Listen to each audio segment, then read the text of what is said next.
नमस्कार, जय हिंद दोस्तों। मेरा इस वीडियो को लाइक कीजिएगा, मेरा चैनल को सब्सक्राइब करना मत भूलिएगा और साथ में नोटिफिकेशन बेल ऑन कर लीजिएगा। तो दोस्तों, सुप्रीम कोर्ट ऑफ इंडिया, हमारा जुडिशरी सिस्टम है वो सुप्रीम है। उसका भी मानना और कहना वही है कि हम सुप्रीम हैं। तो कहीं पर भी अगर हाई कोर्ट वगैरह केस रिजेक्ट करता है, हमारे पास आइए, हम है ना। तो वैसा ही हुआ। न्यूज़ क्लिक को आप जानते हो, 3 अक्टूबर जो ये दलाल ऑर्गेनाइजेशन है, चाइना से पैसा लेके हमारा देश का अगेंस्ट में एजेंडा चलाने के लिए, जिसको पुलिस ने अरेस्ट कर लिया।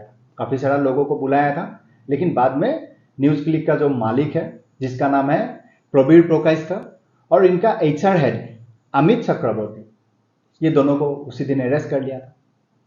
तो इनका रोना धोना वहां से स्टार्ट हो गया, क्योंकि हम जर्नलिस्ट है, हम पत्रकारिता करता है, हमारा पूरे गलत कार्रवाई हुआ है। तो इनका रोना धोना स्टार्ट हो गया। तो रोने का आवाज कपिल सिब्बल तक पहुंच गया।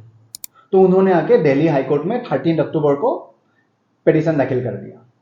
देश का जो मतलब कॉन्स्टिट्यूशन है, डेमोक्रेसी है, इंडियन जो जुडिशरी सिस्टम का फायदा उठाने वाला हमारा देश में एक ही व्यक्ति है, उससे बेहतर शायद ही कोई जानता होगा, उसका नाम है कपिल सिब्बल। वो वहां खड़ा हो जाता है, बोलता है यार मैं हूं, तुम लोग क्यों रो रही हो। तो उन्होंने पिटीशन उठा के दाखिल कर दिया दिल्ली हाईकोर्ट। तो जज साहब थे तुषार राव गदेला। तो जज साहब ने बोला ठीक है, हम सुनते हैं। तो दोनों पक्षों की वहां पर सुनवाई हुआ, बहस स्टार्ट हुआ। कपिल सिब्बल का वही कहना है कि भाई ये बुढ़ा आदमी है, इनको पुलिस ने गलत तरीके से अरेस्ट किया। तो हमारा तुषार मेहता जी, उनका कहना है साहब इन्होंने पैसा खाया है, ये देशद्रोही है, ईडी का पास उसका प्रूफ भी है, क्योंकि ईडी का पास बिल्कुल प्रूफ है ना, इन्होंने पैसा खाया है। पैसा खाया तभी तो उसको अरेस्ट किया। ये जवाब नहीं दे पा रहा है ना। ये कहता है कि हम पैसा लिया है, लेकिन कहां से आया हमें नहीं मालूम, क्योंकि उनको मालूम है। तो उसके बाद सारा बहस सुनने के बाद तो गदेला साहब ने लास्ट में एक सेंटेंस कह के इसको खारिज कर दिया। गदेला साहब ने कहा, accordingly this court does not find any merit in the present petitioner and the same is accordingly dismissed. मतलब गदेला साहब ने बिल्कुल सही किया कि भाई तुमने पैसा खाया, तुम देशद्रोही है, पुलिस का पास प्रूफ है, तो तुम जाओ पुलिस कस्टडी में रहो, पुलिस का जो कार्रवाई है करने दो। लेकिन यार सिब्बल साहब का ईगो है, गदेला साहब ने मेरा केस डिसमिस कर दिया। कोई बात नहीं, हाईकोर्ट है, हम सुप्रीम कोर्ट चला जाएंगे, क्योंकि उसका जो सुप्रीम कोर्ट है ना, वहां पर कपिल सिब्बल साहब का अच्छा पकड़ है। मानने में या सुनने में वही आता है, कपिल सिब्बल का जो मेन घर है ना, वो सुप्रीम कोर्ट ही है, वहां पर उसका चलता है जितना उसका घर में नहीं चलता है। तो वो सुप्रीम कोर्ट पहुंच गया। सैटरडे संडे था, 2 दिन कोर्ट बंद है।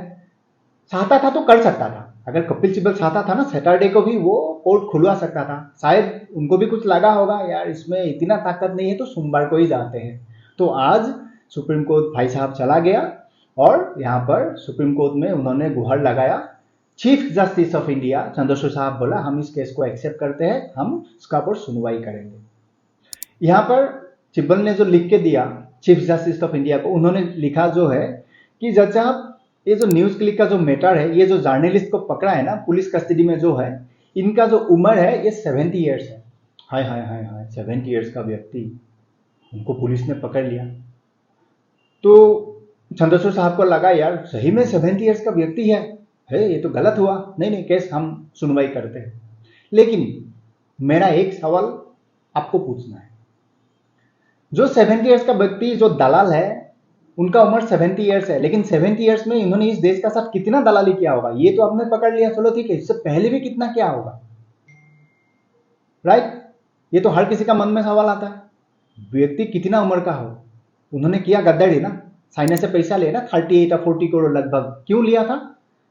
अरुणाचल प्रदेश और जम्मू एंड कश्मीर का अगेंस्ट में गलत नैरेटिव चलाने के लिए, चाइना का हित में चलाने के लिए, हमारा देश का अगेंस्ट में चलाने के लिए, इसीलिए पैसा लिया। लेकिन ये 70 उम्र का व्यक्ति है, सुप्रीम कोर्ट का चीफ जस्टिस को यहाँ पर पीटी आ जाता है। मुझे एक बात समझ में नहीं आता है, ज्यादातर टाइम ऐसा ही केस जब भी आता है ना, ये तीस्ता सितलवार हो या लेफ्ट विंग वाला हो, यहाँ पर ये हमेशा से ज्यादातर time chief justice of India का जो रोल होता है ना, ये हमेशा सॉफ्ट कॉर्नर होता है इन लोगों के लिए। सैटरडे को कोर्ट खोल देना, ठीक है, हॉलीडे में अब सुनवाई करना, जल्द से जल्द करना। आज भी हमारा देश में कहा जाता है कि 80,000 जैसा केसेस पेंडिंग है सिर्फ सुप्रीम कोर्ट में, लेकिन फिर भी सीजीआई साहब को टाइम है कि इसका पर जल्दी सुनवाई होना चाहिए। लेकिन हाईकोर्ट ने उसको डिसमिस कर दिया है। और यहाँ पर एक छोटा सा पॉइंट है, मैं आपको ध्यान दिलाता हूँ, आप एक बार जरूर खुद ही सोचिएगा कि चाहे वो देशद्रोही वाला केस हो, चाहे वो राम मंदिर वाला केस हो, एंटी इंडियन हो, करप्शन वाला केस हो, जितना ये बेईमान वाला केस हो, ये सारा केसों में हमेशा कपिल सिब्बल ही चला जाता है। क्यों भाई? मतलब इन्होंने पूरा ये खोल के रखा है कि भाई ऐसा केस होगा ना मेरा पास आना, क्योंकि मेरा सुप्रीम कोर्ट का साथ बहुत बढ़िया रिश्ता है। तो मुझे भी ये बात ना आज तक समझ में नहीं आया कि सुप्रीम कोर्ट का जो सीजेआई होता है, चीफ जस्टिस ऑफ इंडिया, ज्यादातर टाइम इन जैसा लॉयर को क्यों इतना मानते हैं।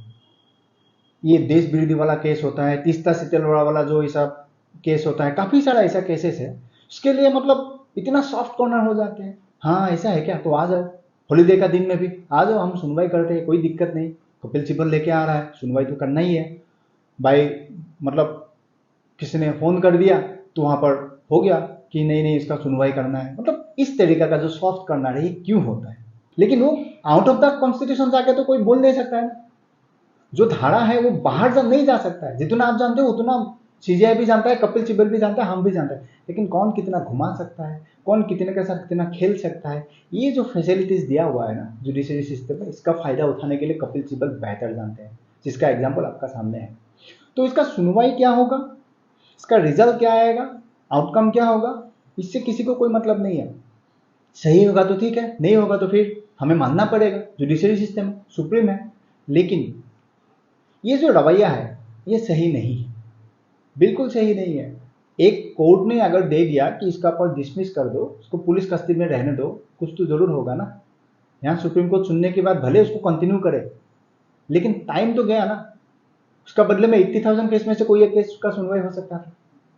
मेरा कहने का मतलब ये है, देखो ऐसे भी मैं वो कौन व्यक्ति है क्या है उसके लिए मेरा मायने नहीं रखता। हाँ मैं सुप्रीम कोर्ट ऑफ इंडिया जो नेम है उसको रेस्पेक्ट करता हूँ, चीफ जस्टिस ऑफ इंडिया जो डेजिग्नेशन है, जो पोजीशन है, उसको मैं रेस्पेक्ट करता हूँ। वहाँ कौन व्यक्ति बैठा है कौन नहीं बैठा उससे मेरा कोई मतलब ही नहीं, उसको मैं जानता भी नहीं हूँ, मेरे को कोई फर्क भी नहीं पड़ता है। मैं उस पोजीशन के लिए मेरा रेस्पेक्ट है, क्योंकि वो मेरा देश का सबसे बड़ा जुडिशरी सिस्टम का टॉप पोस्ट है, तो मेरा रेस्पेक्ट वहाँ तक है।